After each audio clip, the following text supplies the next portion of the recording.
पैरों तले जमीन खिसकने वाली बात तो आपने जरूर सुनी होगी, लेकिन इस इंसान के साथ ऐसा सच में होने लगता है। कहानी की शुरुआत होती है रेमी नाम के एक फ्रेंच पेंटर से। अपनी पत्नी लुसील और 2 बच्चों के साथ उसकी जिंदगी आराम से बीत रही थी। एक दिन बच्चों के साथ खेलते हुए रेमी ने देखा कि वो अचानक कुर्सी में धंस रहा है। वो फटाफट खड़ा हो गया, लेकिन ये अजीब चीज उसके दिमाग में काफी देर तक चलती रही। उस दिन से उसके साथ ऐसी अजीब चीजें लगातार होने लगी। कभी वो अपने सोफे में धंसने लगता और कभी तो सोते हुए जैसे बेड ही उसे निगलना चाहता हो। उसे इस चीज की वजह समझ में नहीं आ रही थी, तो उसने सोचा कि शायद ये उसके दिमाग का वहम है। एक दिन रेमी अपने बच्चों के साथ स्टूडियो में था। गलती से वो पानी का नल बंद करना भूल गया, जिससे पूरा का पूरा स्टूडियो पानी में डूब गया। इस छोटी सी गलती की वजह से उसका पूरा करियर बर्बाद हो चुका था। उसने कुछ बची खुची पेंटिंग्स को बचाने की कोशिश की, लेकिन उसी वक्त वो फिर से जमीन में धंसने लगा। इस बार वो खुद को बाहर नहीं खींच पाया और किसी दूसरी दुनिया के समंदर में पहुंच गया। इस दुनिया में 1 नहीं 2 नहीं बल्कि 3 सूरज थे। तभी कुछ आदिवासियों ने उसे देख लिया और उसकी तरफ तेजी से भागने लगे। रेमी घबराकर पीछे हट गया और उसे वापस किसी ने पानी में खींच लिया। अगले ही पल वो अपनी दुनिया में वापस था। रेमी जानता था कि ये सिर्फ एक सपना नहीं हो सकता। घर लौटकर उसने लूसियल को इसके बारे में बताया, लेकिन वो भी मानने को तैयार नहीं थी। असल में उसकी बीवी तो किसी और के ख्यालों में गुम थी। लूसियल को अपने बॉस डॉक्टर गेलर से प्यार हो गया था और अब वो उसी के साथ रहना चाहती थी। एक ही दिन में रेमी अपने करियर के साथ साथ अपनी बीवी से भी हाथ धो बैठा था, मानो मुसीबतों का पहाड़ उस पर टूट पड़ा हो। रेमी ने फिर भी उससे शांति से बात करके प्रॉब्लम सॉल्व करने की कोशिश की, लेकिन लुसील तो डॉक्टर गेलर को उससे मिलाने के लिए घर ही ले आई थी। ये सब क्या चल रहा है? आशिक को पति से मिलाने घर ले आई, डर नहीं लगता इस औरत को?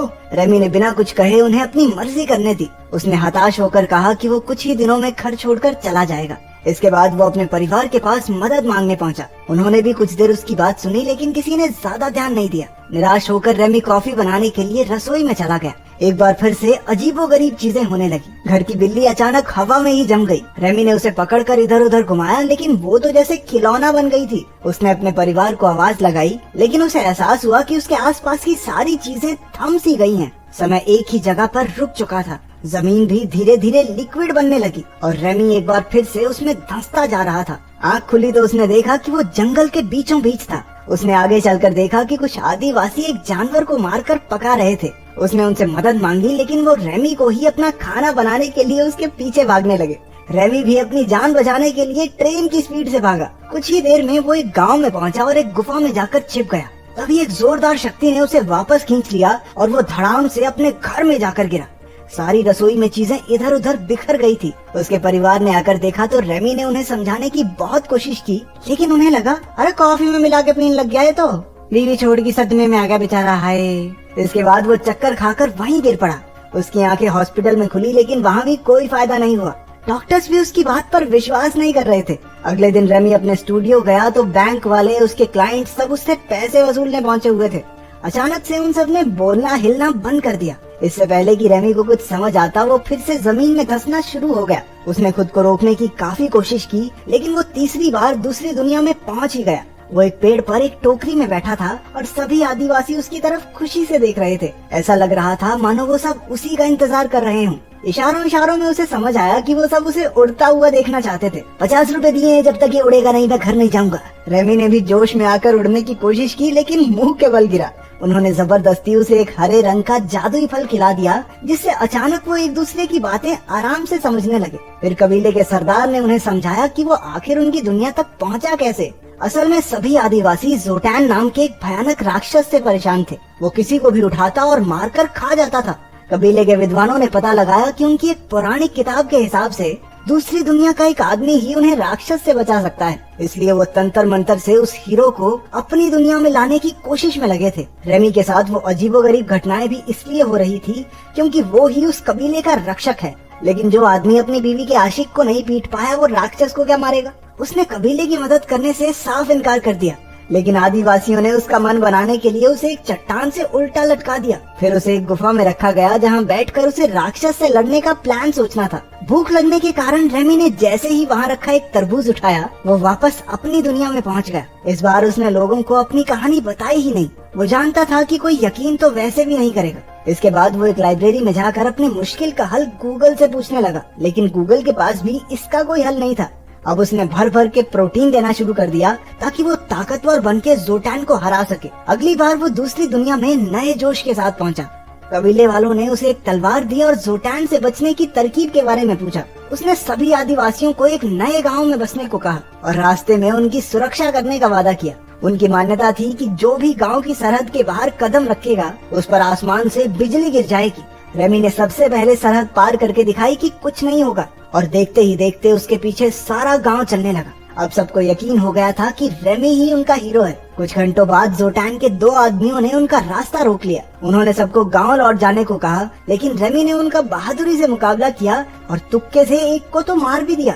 कुछ देर बाद उन्हें खबर मिली कि जोटैन उनके कबीले पर हमला बोलने वाला है। अपनी दुनिया में वापस आकर रेमी ने युद्ध कला और इतिहास के बारे में किताबें पढ़नी शुरू कर दी। वो लड़ाई की टेक्निक्स और तरकीबों के बारे में पढ़ने और समझने लगा। उसे एहसास हुआ कि युद्ध जीतने के लिए लड़ने वालों में जोश जरूरी है। अगली बार जब वो उनसे मिला तो उसने एक जबरदस्त भाषण देकर उनमें अपने और अपने परिवार के लिए लड़ मिटने का जज्बा भर दिया। कबीले का हीरो होने की वजह से रेमी भैया को लड़कियों की कमी तो थी नहीं, लेकिन फिर भी वो किसी की तरफ आंख उठाकर तक नहीं देखता, क्योंकि वो अभी भी अपनी पत्नी से प्यार करता था। कुछ देर बाद वो अपनी दुनिया में वापस आया और अपने बेटे के साथ थोड़ा समय बिताने लगा। जब रेमी कबीले में लौटा तो उसने देखा कि लड़ाई तो पहले ही छिड़ चुकी थी। वो लोग जोटैन की आर्मी से बुरी तरह हार रहे थे और लोगों को मरने से बचाने के लिए वो वापस उन्हें अपने ठिकाने पर ले आया।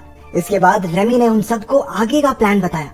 अगले दिन वो सो रहे दुश्मन सैनिकों के पास गया और उनकी बेइज्जती करनी शुरू कर दी। किसी को थप्पड़ दिए तो किसी को चिढ़ाया और सबको अपने पीछे लगा लिया। उसका प्लान सही जा रहा था। दुश्मन सैनिक उसका पीछा करते हुए खाली जमीन पर आ गए और वहीं रेमी ने अपनी सेना को वार करने का ऑर्डर दे दिया और खुद भागकर एक खोखले पेड़ में छिप गया। आदिवासियों ने तीरों से हमला कर दिया, जिसमें आधे दुश्मन मारे गए और बाकी मैदान छोड़कर भाग निकले। सबने रेमी के सामने सर झुकाया क्योंकि वो ही उनका असली हीरो था।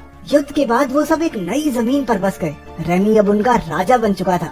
अपनी मॉडर्न नॉलेज से उसने गांव में काफी नई नई चीजें बनवाई। धीरे धीरे उन्होंने बहुत तरक्की कर ली। वहाँ रेमी को एक भगवान की तरह पूजा जाता और वो हर समय लड़कियों से घिरा रहता। वहाँ रहकर उसने एक मोनालिसा जैसी पेंटिंग भी बना दी।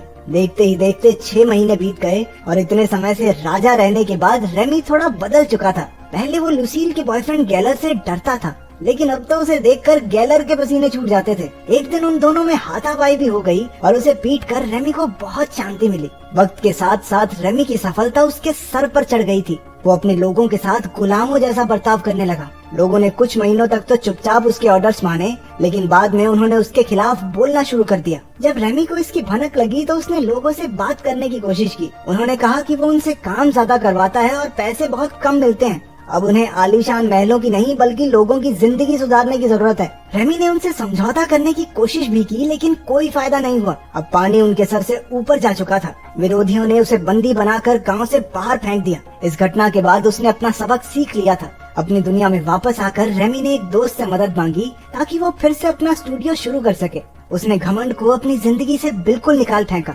उसकी जिंदगी में डेल्फीन नाम की एक औरत आ गई और दोनों एक दूसरे को पसंद करने लगे। लेकिन जैसे ही डेल्फीन ने पहली बार रेमी को किस किया, वो एक बार फिर से दूसरी दुनिया में पहुंच गया। गांव के लोगों ने एक बार फिर से उसे बुलाया था क्योंकि मान्यता पूरी करने के लिए जोटैन को मारना जरूरी है। हालांकि रेमी इस सब में नहीं पड़ना चाहता था, लेकिन उन लोगों ने जबरदस्ती उसे जोटैन की गुफा में धक्का दे दिया। लड़ाई के दौरान ऐसा लगने लगा कि अब तो रेमी की खैर नहीं।